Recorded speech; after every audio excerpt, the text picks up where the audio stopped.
Good morning to all of you once again in this accountancy class. Our chapter number 11 was in progress. Cash book.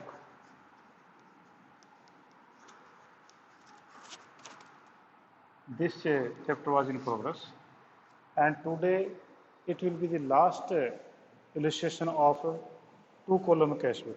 Two column cash book का last illustration होगा. उसके बाद में petty cash book होगी, वो हम कल ख़त्म कर देंगे और इस प्रकार से कल हमारा ये चैप्टर जो ख़त्म हो जाएगा. हाँ जी, इलस्ट्रेशन नंबर आप आइए 14 पे. पेज नंबर है मेरी बुक में 11.36, 11.36 पेज है. तो enter the following transaction in two column cash book. Two column cash book में आपने जिसकी एंट्री करनी है, तो ये देखें आपके टू कॉलम कैश बुक इसने बोल ली. तो मैं एक बार इसको रब कर दूं क्योंकि हमें जगह ज़्यादा चाहिएगी, तो मैं इसको दिखाऊँगा. तो आपका जो है ये मैंने स्टार्ट किया जी.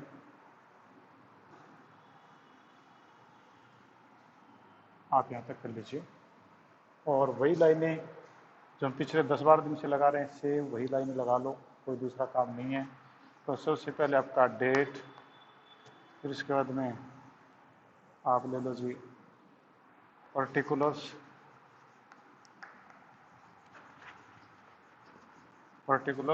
उसके बाद में आपका जी वाउचर नंबर, उसके बाद में आपका है एलएफ के बाद में आपके पास में है कैश के बाद में है आपका बैंक के बाद में आप दोबारा शुरू कर दो डेट,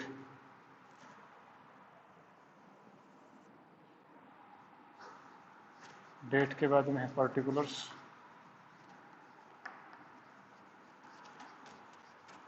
के बाद में आप ले लो जी नेक्स्ट आपके पास में जाएगा दैट इज वाउचर नंबर.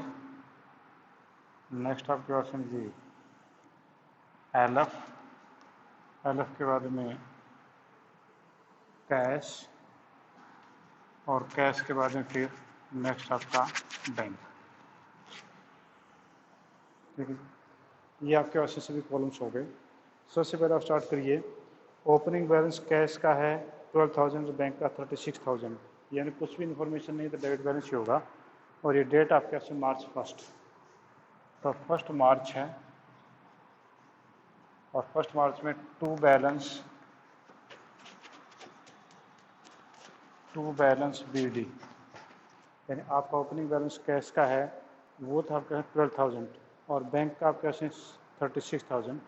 तो आप लिख दीजिए 12,000 और 36,000. ठीक है जी, ये आपके पास में हो गया.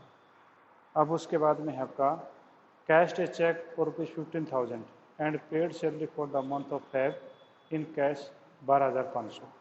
ये करा कि आपने जो है एक चेक निकलवाया था और वो चेक जो 15,000 रुपये का निकलवाया था और उसमें से आपने फिर सैलरी पे कर दी. ठीक है, कहता है कि and paid salary for the month of Feb in cash 12,500, और 12,500 की जो हमने सैलरी पे कर दी. ठीक है, तो आपने कैश निकलवाया, चेक हमने निकलवाया था, तो चेक से कैश आया तो आपके पास में 15,000 रुपये कैश आ गया, 15,000 कैश आ गया. ठीक है, और ये कैश कहाँ से आया? ये कैश आपका बैंक से आया. तो टू बैंक अकाउंट, ये बैंक से आ गया. तो ये कॉन्ट्रा एंट्री होगी, बैंक और कैश की एंट्री है तो कॉन्ट्रा एंट्री होगी.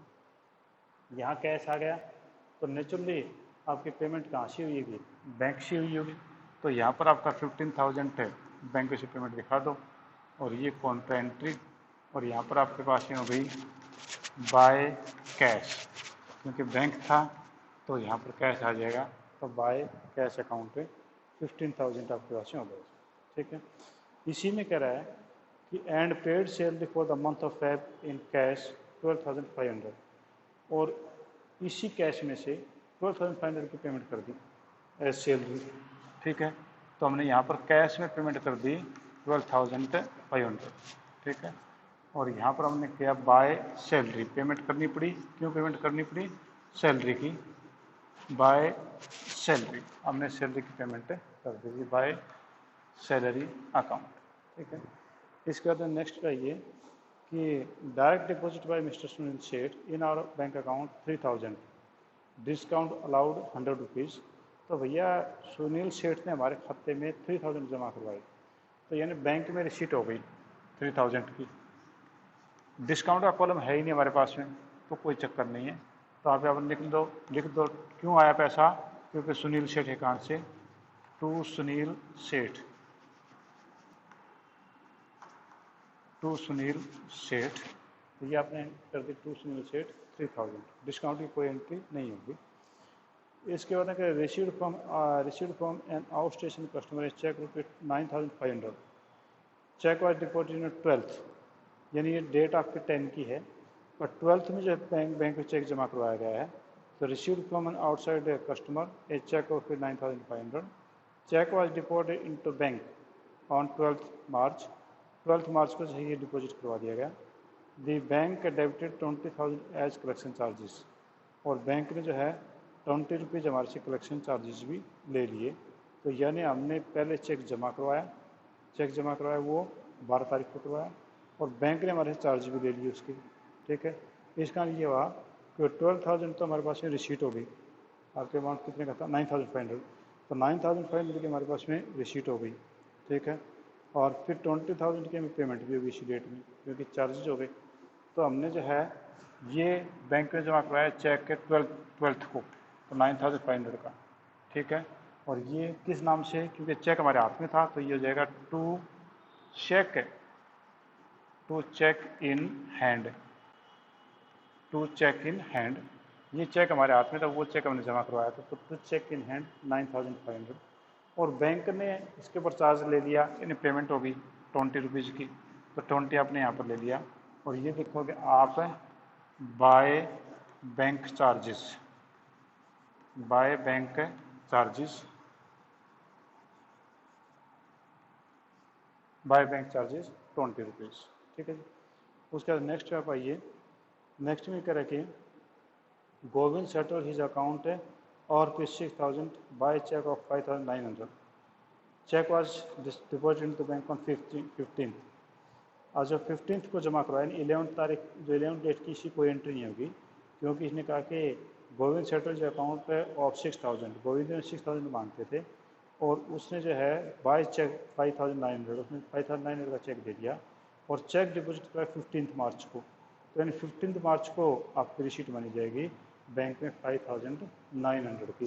तो ये आपकी रिसीट साइड थी, यहाँ पर आपका 5,900 की जो रिसीट हुई। और ये चेक था जो हमारे हाथ में था, उसको जमा करवाया, तो सेम यही हो जाएगा to cheque in hand, to cheque in hand, ठीक है। तो ये हमने जो है 5,900 का कर दिया, 100 रुपीज़ की कोई एंट्री नहीं होगी, क्योंकि हमारे पास कोई कॉलम नहीं है, ठीक है। अगले में कह रहा है withdraw from bank for bank ₹15,000 and an office equipment typewriter was purchased for 12,000 and balance taken by the owner।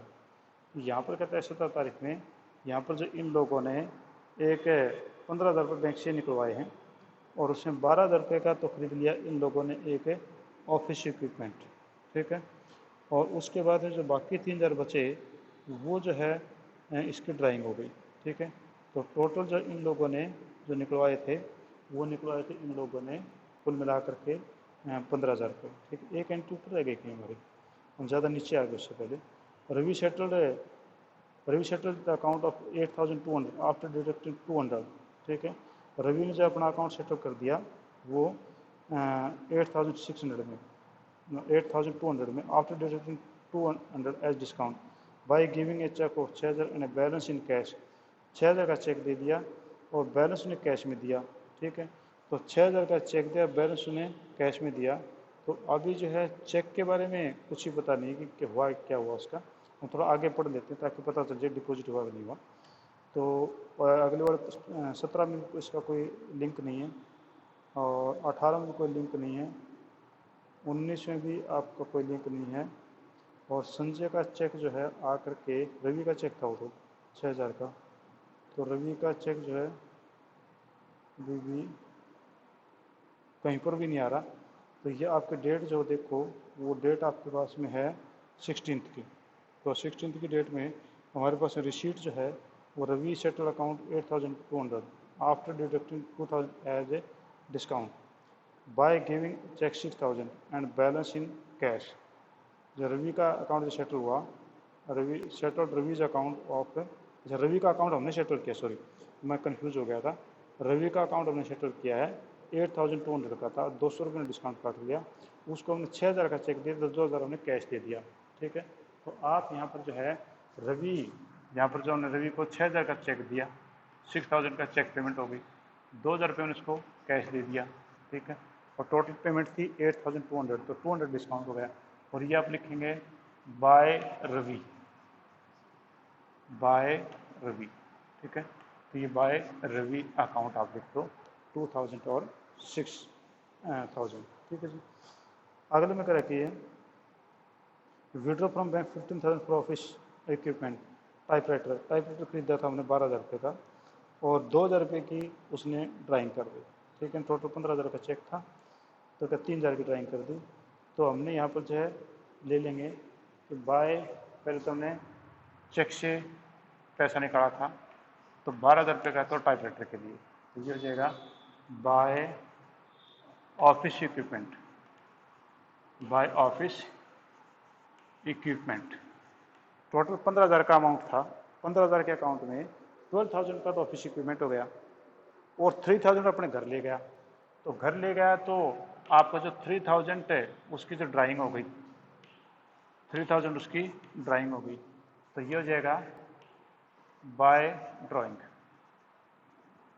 Bye drawings. ठीक है, तो ये टोटल जो है 15,000 रुपये का चेक था, वो चेक लेकर के घर तो नहीं आया, बल्कि बंदे ने क्या किया कि उस चेक से जो है सीधी पेमेंट कर दी। 12,000 रुपये की तो टाइपराइटर खरीद लिया, और 3,000 रुपये घर पे ले गया। तो हमारे पास तो वापस दुकान में तो पैसा आया नहीं, हमारे बिजनेस में कोई पैसा नहीं, ऊपर के ऊपर चला गया। Sold goods to Sanjay on credit 8,000, Sanjay को हमने 8,000 रुपये का माल उधार बेचा, कोई एंट्री नहीं होगी। ठीक है, क्योंकि उधार की एंट्री आनी होती है। Sanjay return goods ₹500 and settle his account by cheque. अब जो है इसने, संजय ने जो है 500 का माल वापस लौटा दिया, बाकी वजह 7,500 का उसने चेक दिया था। अगले तारीख में था कि bank notified that Sanjay cheque dishonoured and bank debited 20 as bank charges. तो डिसऑनर्ड तो भी हुआ ना जब उसने, हमने चेक जो है उसे सेम डे डिपॉजिट कर दिया होगा, तो ऊपर वाली की एंट्री जो है बैंक में हो जाएगी 7,500 की।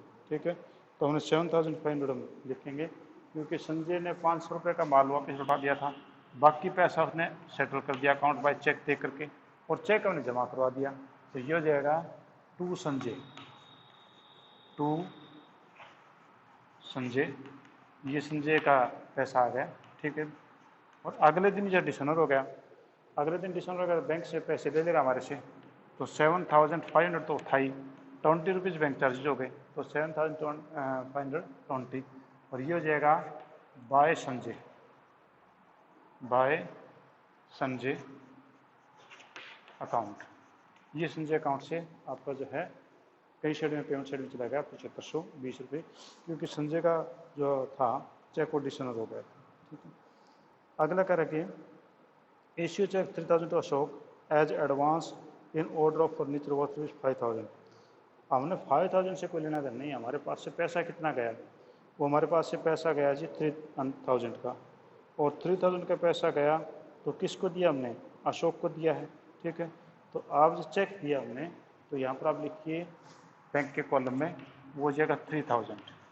ठीक है, 5,000 फर्नीचर था, बाद की बात नहीं हो तो 3,000, और ये किसको दिया हमने, बाय अशोक, ये अशोक का होगा, क्योंकि अभी फर्नीचर खरीदा नहीं, फर्नीचर जब तक आएगा नहीं हम एंट्री नहीं करेंगे, तब तक हम ये इसको एडवांस पे रखेंगे अशोक के नाम से। ठीक है, उसके बाद अगर received an amount of return cheque and bank charges in cash from Sanjay. हमें जो संजय का चेक जो डिसऑनर हो गया था, ध्यान से देखो 3,520, उस चेक का पैसा हमारे पास में वापस आ गया। ठीक है, और समेत चार्जेस के, तो कैश में दे गया कैश में देगा तो ये हो गया 7,520, ठीक है। और ये किसने दिया पैसा हमारे को? To Sanjay, to Sanjay account. Sanjay हमारे को पैसे दे गया और ये देगा 7,520, क्योंकि वो चेक डिसऑनर हो गया था ये वाला, तो संजय उसके पैसे कैश हमारे को देकर कैश आ गया हमारे पास में। नेक्स्ट आप आइए, नेक्स्ट में करें कि goods worth rupees 12,000 purchase from Sanjay Shyam Sundar on 15th instant. तो कहता है कि हमने जो है श्याम सुंदर से गुड्स खरीदी थी 15 को, ठीक है। Its payment was made today by cheque after deducting 5% cash. हमने 15 तारीख को जो श्याम सुंदर से खरीदी थी कुछ चीज़ें, ऊपर तो एंट्री कहीं आई नहीं। अब हमने उसके 12,000 रुपये का था, हमने खरीदी goods worth rupees 12,000 purchase from Shyam Sundar on 15th instant. Its payment was made today by cheque after deducting 5%। तो आपका 12,000 रुपये में से आपका 5% घटा दो तो 600 रुपये हो गए। हमने 11,400 की पेमेंट जो है वो पेमेंट कर दी है श्याम सुंदर को और चेक से कर दी पेमेंट। तो हमारे पास में जाएगा पेमेंट साइड में, तो हम पेमेंट साइड में जाएं और हम लिखेंगे 11,400 11,400 और यहाँ पर आप लिख दो बाय श्याम सुंदर, बाय श्याम सुंदर। श्याम सुंदर के खाते में हमने यहाँ पर जाइए पेमेंट हमने चली गई श्याम सुंदर के खाते में 11,400, ठीक है। Paid to Manohar 8,000 by cheque, हमने मनोहर को जो है पेमेंट कर दी 8,000 की चेक से। तो यहाँ पर पेमेंट कर दी, पेमेंट साइड में जाओ और यहाँ पर लिखो 8,000। और किसका पेमेंट की है? ये पेमेंट हो गई जी बाय मनोहर, बाय मनोहर अकाउंट, ठीक है। मनोहर के खाते से मनोहर को हमने पेमेंट दे दी है। नेक्स्ट क्या रखी? Cash cell of 80,000 of which 60,000 bank. हमारे पास में कैश सेल हुई थी 80,000 रुपये की, 60,000 रुपये ने बैंक में जमा करा दिए, तो यानी बैंक में रिसीट हो गई 60,000, ठीक है। और 20,000 आपके पास में हो गई जी, वो आपके पास में हो गई वो कैश सेल। तो आपने यहाँ पर दोनों अमाउंट हो गया टू सेल्स अकाउंट, क्योंकि टोटल 80 का हुआ था, तो 80 का हुआ तो 20 + 80 यानी 60 बैंक में जमा करा दिया, 20 आपके कैश में पड़े रहे, ठीक है। अच्छा, bank collect interest 300 on securities. Bank ने जो 300 रुपये सिक्योरिटीज़ पे ब्याज कलेक्ट किया है, ब्याज कलेक्ट किया, इसका मतलब ये हुआ कि बैंक के अंदर रिसीट हो गई, ये लो जी 300 रिसीट हो गई। और किस चीज़ की हुई? ये हो गया to interest, to interest on securities, ये सिक्योरिटीज़ पे आपका इंटरेस्ट था 300, ठीक है। अब इसके बाद में करें कि डिपॉजिट टू बैंक रिटेनिंग 10,000, कि हमारा जितना कैश है उसमें से 10,000 रुपये रख के बाकी जमा करवा दो, तो बाकी जमा करवा तो टोटल कर लो भाई, ठीक है। तो ये आप ले लो total receipts, total receipts, total receipts कितनी हुई? ये 12 और 15 27, 27 और 7 34, 34 और 50, 34 और 50 54, 54,500, 54,500 20, ठीक है। और यहाँ पर आपकी जो टोटल पेमेंट है एक बार उसको भी देख लो, तो टोटल पेमेंट कितनी हो गई थी आपके पास में? टोटल पेमेंट्स, टोटल पेमेंट्स आपके पास जो हुई हैं वो 12 और 2 14,500, तो टोटल आपके पास में हुए 14,500 की पेमेंट। कलेक्शन हुई थी 54,520, ठीक है। तो यानी मैं इस साइड में कर देता हूँ, आपको दिखाई देगा तो आपको यहाँ पर होगा जी टोटल जो कलेक्शन हुई थी वो 54,520 की, और पेमेंट जो हुई थी वो 12,14,500, 14,500 ये हुई थी, ठीक है। हाँ 500, ठीक है, ये हुई थी। टोटल कितना हो गया? 0 0 घटा लो इसमें, कितने अमाउंट बचा जी ना, सॉरी 2 0 0, 4 में से बन गया 5 में से बन गया 4, ठीक है। हमारे जेब में आज के दिन 40,020 रुपीज़ हैं, 40,000 ₹20 की इसने बोला कि 10,000 रख लो बाकी जमा करवा दो, तो 10,000 रख ले बाकी जमा करवा दें, तो यानी आपके यहाँ पर 40,000 में से 10 यानी 30,020 बैंक जमा करवा दिए। तो ये आपके पास में क्या जी टू कैश, ये कॉन्ट्रा एंट्री हो गई, क्योंकि हमने टू कैश यानी जो बाकी अमाउंट था इसमें से 10,000 रख लिया। 10,000 रखने के बाद में आपके पास में बचा 30,020 अपने बैंक में जमा करवा दिया। ठीक है, तो बैंक में जमा करा तो बैंक में आ गया, यहाँ कैश में से पेमेंट हो गई 30,020 की, और यहाँ पर आ गया जी बाय बैंक अकाउंट। ठीक है, अब ये टोटल कर लो, अब ये टोटल करें तो ये पास हो जाएगा 40, ये हो जाएगा आपका शेड्यूल करना पड़ेगा इसमें, तो ये आपके पास में हो गया जिसका टोटल करें तो ये हो जाएगा 54,520। ठीक है, और बाय बैलेंस CD, ध्यान से देखो मैंने ये टोटल किया सारा, ये 54,520 आ गया था, ये मेरा सिर्फ 14,500 हुआ था, 10,000 रुपये रख के बाकी में जमा करें 30,020 हो गया। अब इनका टोटल करें तो 44,520 बनेगा, इसमें 10,000 हम रिटेन कर लिए थे यहाँ पर ये वाले, तो ये बैलेंस शीट होगा 10,000।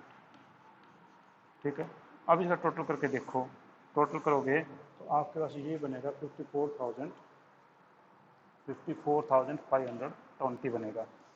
अब आ जाओ जी इसके ऊपर, इसमें जो है टोटल करें तो 36 3 39 और 5 44 44 और 5 44 5 49 49 और 7 56 56 और 60 56 और 60 और 1,16,000 1,16,000 और ये 30 ये हो गए तो 1,46,000, तो 1,46,000 की ये एक हो गया 1,46,000। अब हंड्रेड्स को ले लो, हंड्रेड से 500 900 1400 500 1900 1900 300 2200 2220 रुपये ये हो गए, तो ये हो गया आपके 2220 रुपये।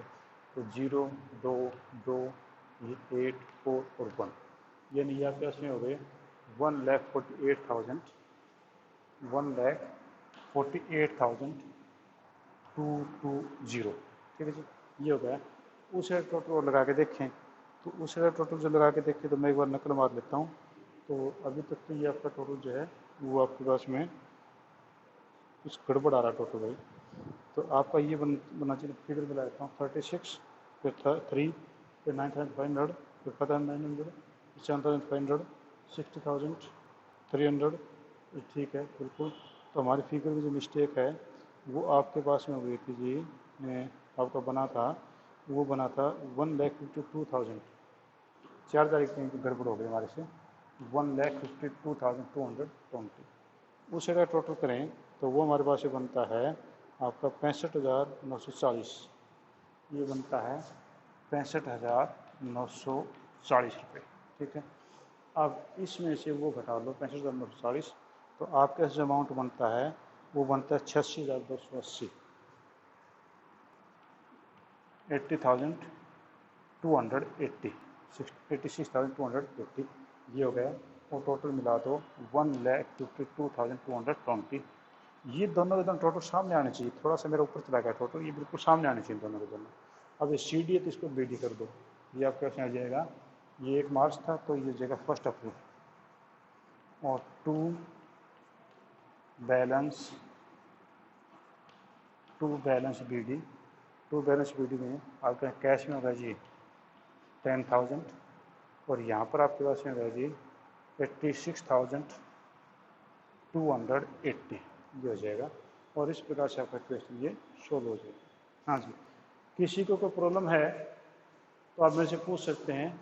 ये आपका सबसे लास्ट क्वेश्चन था एक प्रकार से, जो इसमें सभी प्रकार की चीज़ें आगे जो टफ चीज़ें थी सब इसके अंदर आ चुकी है। ठीक है, अगर इसमें कोई क्वेश्चन आपने पूछना है मेरे से तो आप मेरे से पूछ सकते हैं। उसके बाद में कल हम जो है नेक्स्ट आपका पेटी कैश है वो हम स्टार्ट करेंगे, और उसके बाद में पेटी कैश के बाद में हमारे पास में सब्सिडरी बुक्स हैं वो आपके स्टार्ट हो जाएंगी। और सब्सिडरी बुक आपका जब 12वां चैप्टर मुश्किल से 2 दिन का 3 दिन का होगा, और उसके बाद सब्सिडरी बुक के बाद में आपका 13 चैप्टर जो है वो लेजर है, वो तो 2 दिन का ही है। और लेजर के बाद में फिर आपके आगे जो आएगा टॉपिक है वो ट्रायल बैलेंस है। ठीक है, तो ये हम जल्दी जल्दी करके 15 चैप्टर तक हम जो है सितंबर एग्जाम में देने की कोशिश करेंगे कि आपका जो हाफ है 50% सिलेबस आपका आ जाएगा। तो आपका जो बुक का जो है आगे फ्रंट पेज खोल के देखो, जहाँ पर इंडेक्स आपका, इंडेक्स में कितने चैप्टर आपके, तो इंडेक्स में मैं देखने लग रहा हूँ, इंडेक्स में अगर चैप्टर हैं वो आपके 27 चैप्टर्स हैं। 27 में आपका अकाउंटिंग सॉफ्टवेयर पैकेज है, ये टैली प्रोजेक्ट वर्क है, तो इसको तो आप छोड़ ही दो, ठीक है ना। बाकी आपके 26 चैप्टर बच गए, तो हम कोशिश करते हैं कि इसमें 15 चैप्टर कर लें, क्योंकि आपका जो चैप्टर है ना आगे, जो फाइनेंशियल स्टेटमेंट 21वां और 22वां, ये काफ़ी लेंदी होता है। ठीक है, तो इसलिए हमें ये सिलेबस इतना पहले करना पड़ेगा। ठीक है, हाँ जी, anything you want to ask, कोई चीज़ आप पूछना चाह रहे हैं तो, नहीं तो ठीक है, मैं मीटिंग जो क्लोज करता हूँ, तो थैंक यू।